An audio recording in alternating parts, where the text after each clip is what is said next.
Nah, saya ingin menyampaikan pada seluruh masyarakat Indonesia bahwa ini 20 Januari 2025 bertempat di salah satu sudut lokusnya di Polda Metro Jaya.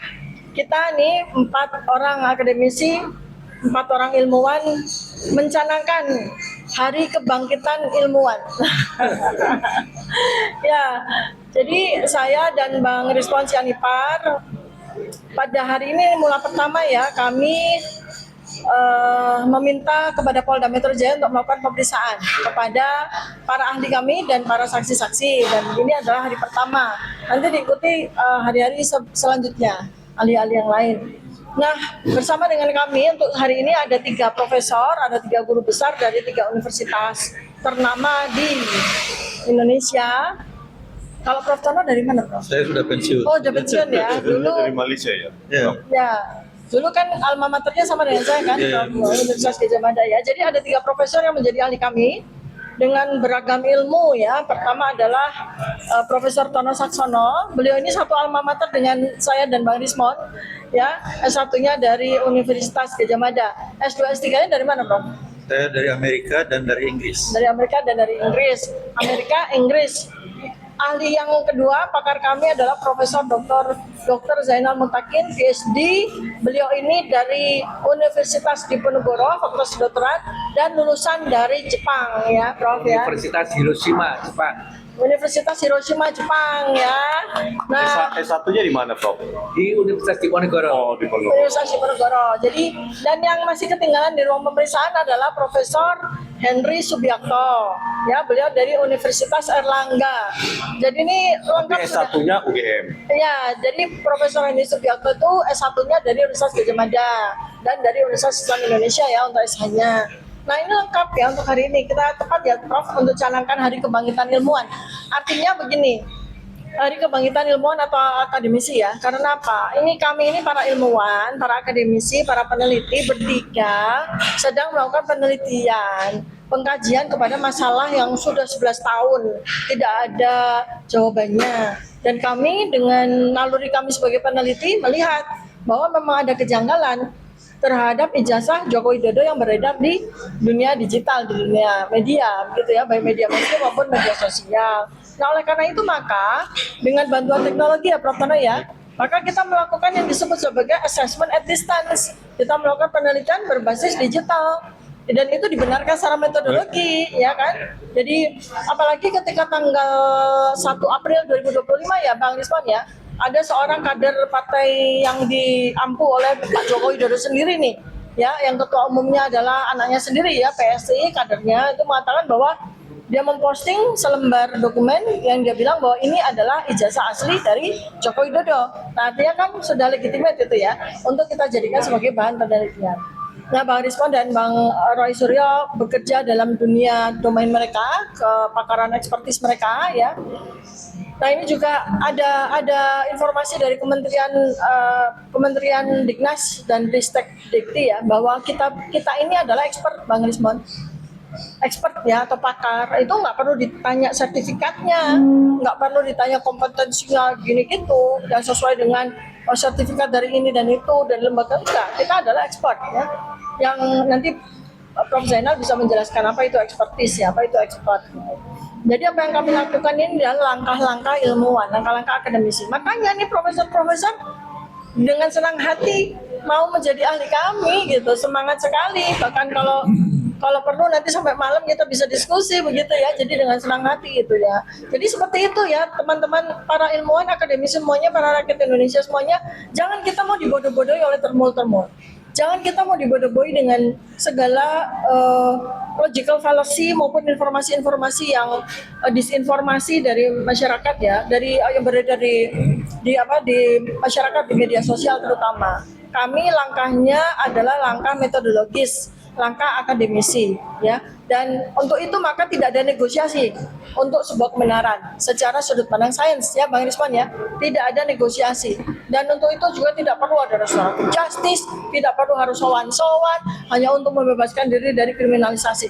kami itu dikriminalisasi, bukan melakukan tindak pidana ataupun melakukan tindak kejahatan. Ya, itu yang perlu saya tekankan sebagai opening remarks dari saya. Selanjutnya saya mungkin akan sedikit bertanya kepada Prof. Tono Saksono terkait dengan assessment at distance, Prof. Seperti yang saya lakukan ya. Jadi saya melakukan studi perilaku ya sesuai bidang saya neuroscience behavior terhadap sekitar 53 video, Prof.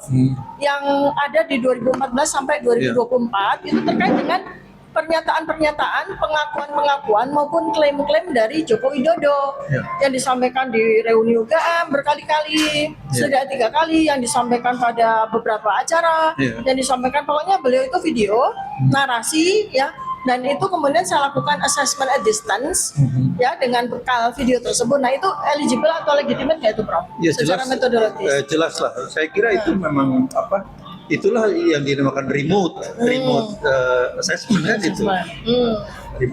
Assessment at distance sebetulnya remote assessment kan gitu.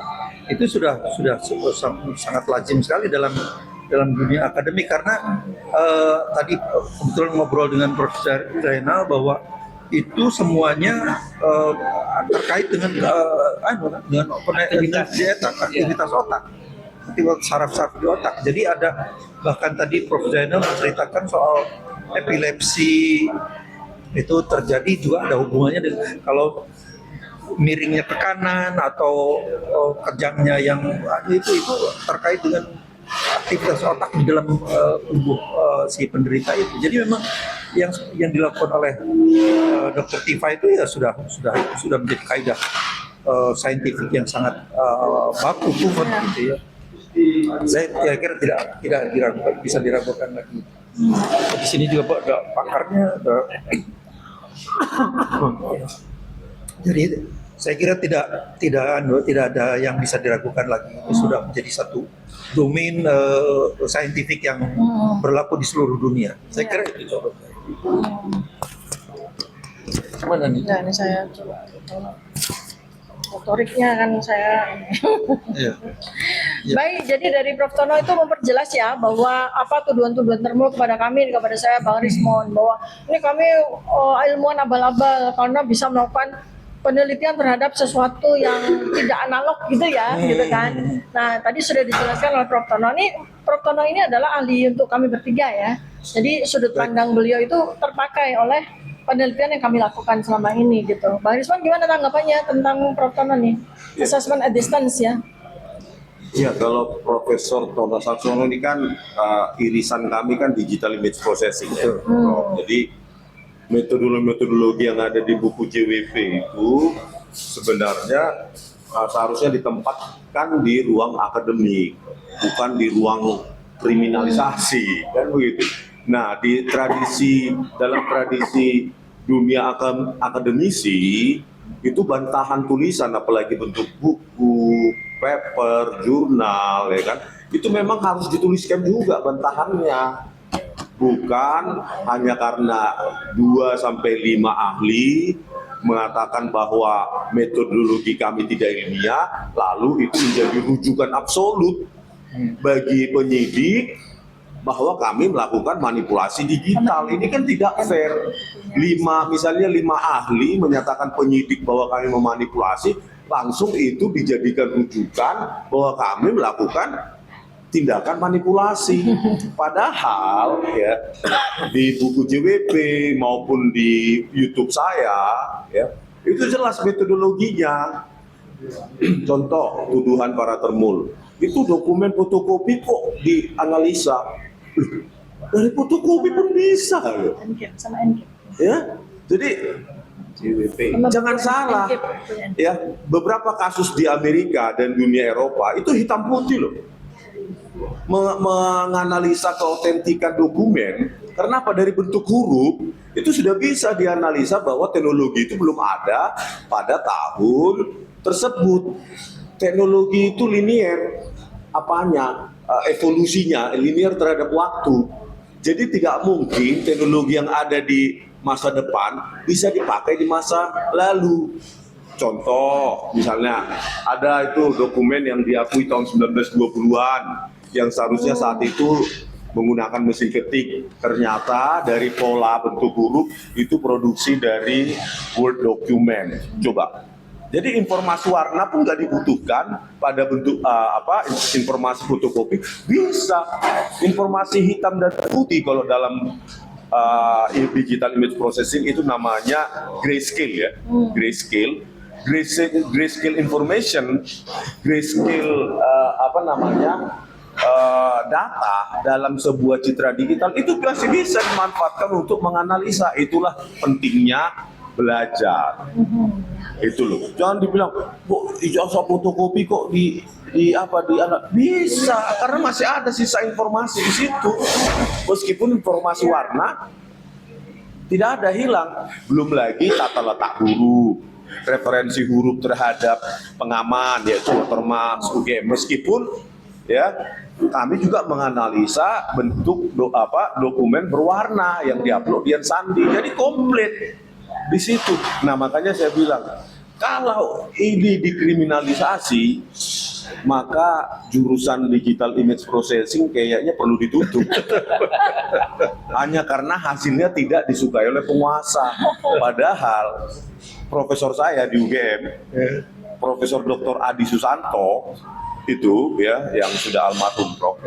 Itu tahun 80-an sudah mengambil PhD-nya, kalau nggak salah tahun 85, itu tentang digital image processing di UCLA. Itulah beliaulah yang menempatkan dasar-dasar digital image processing di jurusan Teknik Elektro UGM. Kami diajarin, ya, digital image processing itu matematik kompleks. Makanya dia mata kuliah lanjutan karena kita harus belajar aljabar linier, kalkulus, persamaan diferensial, integral, belum persamaan kalkulus lanjutan. Itu diterapkan ke dunia digital image processing. Bukan pakai software image editor terus muncul diamati, oh itu ada, itu nggak ada. Itu bukan begitu, itu matematika. Khususnya operasi matriks tingkat lanjut. Dan persamaan-persamaan, bahkan persamaan non-linear, bahkan sekarang masuk ke dunia AI yang matematika kompleks. Itu matematika. Oleh karena itu, kalau memang di Reskrimum Kombes Iman Imanuddin menyimpulkan bahwa buku JWP itu tidak ilmiah, berani nggak kita seminarkan? Hadap-hadapan ahli yang 5 itu yang dipanggil oleh Polri, kita berada di seminar, kami aja yang membiayai. Gitu ya, mungkin ahlinya apa? ahli dari Polri. Oh, udah tahu nama-namanya? Enggak, yang tahu cuma 2. Oh, cuma 2 yang 3 disembunyikan kan. Nah, kalau memang 5 ahli Polri itu menyatakan bahwa penelitian kami itu tidak ilmiah atau buku JWP itu tidak ilmiah, berani nggak di depan profesor-profesor di bidang itu kita berdebat, berargumentasi secara ilmiah berbasis kajian dan keilmuan digital image processing gitu. Ya, itu baru profesional dan akademik. Kalau nanti itu dinilai oleh hakim yang nggak punya dasar matematika tingkat lanjut, menentukan ini tidak ilmiah, kacau negara ini. Penelitian dinilai, dievaluasi, dinyatakan benar tidaknya oleh hakim yang nggak paham kedalaman ilmu tersebut. Apalagi hakim yang konvensional, dalam arti ya udahlah, kalau sudah ahli kepolisian sudah pasti itu benar, kita berpihak aja pada ahli kepolisian. Kacau sudah. Apalagi waktu Jessica juga begitu, kasus Jessica, ya sudah ahli kepolisian, mereka PNS juga katanya. Jadi kata Hakim Binsar Gultom, kami percaya ahli kepolisian, nggak usah sidang. Kalau hanya percaya dari ahli kepolisian nggak usah sidang, langsung putuskan aja. Ahli kepolisian pasti benar, putuskan 12 tahun begitu. Ya, kalau cuma ahli kepolisian yang boleh benar, ahli lain tidak memegang kebenaran versinya gitu. Oleh karena itu, apapun ya metode logi yang dilakukan oleh Pak Roy, Tifa, saya, ayo tempatkan ke ruang seminar, ruang ilmiah. Ditampilkan di televisi, kan enak kita undang wartawan. Di mana sih Kan peneliti bilang boleh salah tapi nggak boleh bohong. Iya. Nah kalau kami bohong di mana bohongnya? Begitu. Memang diberikan dalam Mana produknya. metodologi itu yang bohong? Janganlah setingkat polisi masa menilai kami ilmiah atau tidak ilmiah, memalukan kayak Republik ini. Ya lama-lama setiap jurnal nanti harus perlu verifikasi polisi nanti. Jurnal medicine misalnya, ya jurnal kesehatan, jurnal AI, jurnal brain science. Ayo kita minta izin sama polisi supaya dinyatakan ini ilmiah. Kalau bisa ke Polda Metro Jaya di Reskrimumnya, Kombes Iman Imanuddin, kan kacau. Domainnya kan masing-masing berbeda. Oke. Ya, begitu ya. Ya. Jadi untuk lebih panjangnya nanti dua ahli kita, Profesor Tono Saksono maupun Profesor Zainal, nanti akan memberikan pandangannya seputar kajian ilmiah. Oke, terima kasih Bu. Ya, terima kasih Pak Rismon. Ya. Ini terakhir sebelum Prof. Zainal dan Prof. Tono Saksono melanjutkan pemeriksaan, ya, saya ingin mendapatkan penjelasan sedikit apa di dalam ya, Prof. Terkait dengan tertiary memory, Prof. Karena ini kaitannya kan penting sekali ya, tertiary memory, terutama yang perlu dijelaskan dong, saya juga nggak ngerti. ya, Apa itu? jadi kalau gini, kalau Terminologinya. kalau sebuah pengalaman ya, apa yang terjadi pada kehidupan kita dari sejak kecil sampai sekarang gitu ya, sebagai sebuah memori autobiografik, artinya benar-benar terjadi dalam kehidupan kita, itu nggak akan bisa hapus kecuali terjadi kecelakaan, terjadi apapun yang membuat otak Cedera, itu rusak cedera atau otak. cedera. Nah, jadi kalau ada orang kuliah, kemudian dia makan di mana, dia kuliah mata kuliahnya apa, Dosen pembimbing skripsinya dosen lupa. pembimbing skripsinya siapa, itu adalah ingatan yang bersifat tertiary memory dan itu nggak akan pernah hapus. Yang bisa menghapus adalah cedera pada otak tersebut. Maka kami membutuhkan pandangan dari Profesor Zainal Mutakin ya terkait ini ya, Prof. Karena ini yang menjadi menjadi sebuah titik penting dari penelitian saya terkait dengan keabsahan dari riwayat pendidikannya Pak Joko Widodo ini. Baik, terima kasih. Jadi saya seorang dokter spesialis bedah otak. Ya, berdasarkan lebih spesifik lagi, saya mendalami operasi atau tindakan bedah untuk pasien yang penyakitnya itu penyakit ayam atau penyakit kejang-kejang. Dan ini saya kembangkan di Indonesia sejak 25 tahun yang lalu dan saya sebagai inisiator kebetulan. Dan sekarang saya mengajar banyak dokter spesialis lain untuk melakukan hal yang sama. Nah, terkait dengan keilmuan saya tersebut, saya belajar tentang apa yang disebut tadi disinggung tentang memori. Ya. Jadi kita mengenal memori itu pertama ada yang disebut adalah memori primer. Ya. Memori primer itu memori yang saya sangat singkat sekali. Saya sekarang perlu telepon ke Polda Metro misalkan. Saya nggak tahu nomor teleponnya, saya mesti lihat catatan dulu nomornya berapa, baru saya bisa telepon. Tapi sesaat kemudian, kalau saya mau mengulang telepon lagi, saya harus lihat lagi, karena saya nggak ingat. Iya. Tapi dengan itu saya lakukan berkali-kali setiap hari, saya sebagai operator telepon, saya nggak perlu lagi lihat catatan. Perubahan dari memori sesaat menjadi memori yang lebih lama itu adalah peran bagian otak, suatu bagian dalam limbik sistem otak kita yang disebut hipokampus. Ya, nah perubahan memori ini dari primer menjadi sekunder, ujungnya nanti jadi tersier. Apa sih memori tersier itu? Memori tersier adalah nama kita sendiri, ya, alamat rumah, istri kita, anak-anak kita siapa. Hal-hal yang menjadi bagian dari perjalanan hidup kita, sekolah kita, SD, SMP, SMA, mahasiswa, ya, yang menguji kita siapa, itu semua tidak akan pernah hilang karena itu sudah terwujud dalam bentuk memori tersier di otak kita. Ada lagi yang sekunder tadi, itu sulit menggali dan bisa terlupakan. Contohnya, kita ketemu seseorang di stasiun, sepertinya kamu teman SMA aku, tapi namamu siapa ya? Saya nggak ingat, ya. Tapi saya ingat bahwa dia teman kalau nggak salah SMA atau mungkin SMP. Itu memori sekunder seperti itu. Ya, long term tapi sekunder. Yang long term berikutnya adalah yang tersier, yang tadi kalau kita cedera otak baru kita bisa kehilangan memori tersier itu.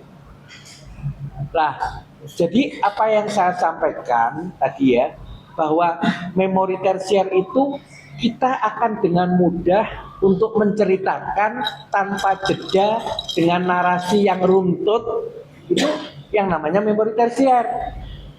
Tetapi kalau di dalam memori tersier itu ada adisi, ada tambahan, gitu. Karena kok cerita saya ini sebenarnya kurang. Saya itu ya sekolah saya memang ternyata nggak nyampe situ, tapi saya pengen masyarakat tahu kalau saya sekolahnya di situ. Berarti ada informasi tambahan di luar memori tersier itu. Tambahan itu di-create. Itu yang meng-create siapa? Itu proses berpikir yang ada di otak depan kita. Kita punya bagian otak depan namanya area prefrontal. Ya, dia ingin berusaha demi menjaga posisi kredibilitas, nama, ya, posisi kedudukan sosial. Nggak pantas lah, masa saya seanggota DPR kok sekolahnya cuma SMA. Jadi saya harus punya sekolah mahasiswa dong, perguruan tinggi. Itu di-create, tidak dialami sendiri. Itu dalam narasi bercerita tentang peristiwa yang kita sebut memori autobiografi, itu pasti akan ada lubang-lubangnya di situ. Nah, satu lagi yang terkait dengan memori ini adalah ekspresi wajah. Jadi ada sesuatu yang terkait dengan ekspresi atau perilaku kita, gerakan tangan, gerakan tungkai, gerakan mulut, bibir, mata, semua itu menggambarkan proses yang terjadi di otak kita. Saya sekarang sedang meneliti, saya kumpulan rekaman video kejang dari pasien epilepsi. Dengan mempelajari bentuk serangan kejangnya, itu saya bisa menentukan dugaan kejang itu berasal dari bagian otak yang mana. Apakah itu dari otak depannya atau otak sampingnya, sisi kanan atau sisi kiri, hanya dengan mempelajari bentuk rekaman video dari serangan kejang. Dan itu sekarang berguna sekali. Ya, setelah ada dugaan baru saya akan lakukan pemeriksaan tambahan, merekam aktivitas listrik di otak tadi untuk melihat dari daerah tersebut atau tidak, betul atau tidak saya buktikan. Nah, apa yang dilakukan Dr. Tifa? Mempelajari mikro ekspresi. Jadi ekspresi yang lebih rinci, detail dari wajah seseorang yang itu sebenarnya dikendalikan oleh alam bawah sadar. Jadi di otak kita bagian dari sistem limbik itu ada yang namanya, selain hipokampus tadi, amigdala. Amigdala adalah organ penting yang mengatur ekspresi otomatis. Tidak bisa dibohongi bahwa yang kita narasikan itu sesuatu yang betul-betul kita alami terjadi, narasi autobiografi tadi, atau ini suatu kebohongan. Itu bisa dilihat dari ekspresi wajah, seperti saya mempelajari bentuk kejang pada pasien epilepsi tadi. Jadi sebenarnya apa yang dituliskan Dr. Tifa di buku ini, ya, menganalisa rekaman video ekspresi wajah seorang mantan presiden, 53 rekaman video, dianalisanya dengan ilmu neuroscience yang bagiannya namanya neurobehavior. Itu sesuatu yang punya basis sains. Jadi betul kata Bang Rismon tadi, kalau mau didiskusikan di forum ilmiah, bukan di forum kepolisian, gitu loh. Ya, saya rasa itu saja yang ingin saya sampaikan. Ya, bahwa saya ada pertanyaan. itu, ya. Prof. Lahir ya. Pertanyaan sedikit, Prof. Kan 2017 itu Pak Joko Widodo dengan ekspresi seperti itu menyatakan saya bolak-balik. Terima kasih Pak Kasmujo, berkat bimbingan Bapak saya bisa menyelesaikan skripsi saya di jurusan teknologi kayu Kehutanan UGM gitu. Tahun 2017, Prof. Setelah itu Pak Jokowi 2025 membantah bahwa Pak Kasmujo bukan dosen pembimbing skripsi saya. Pak Jokowi yang sama itu padahal. Pak Joko yang sama itu.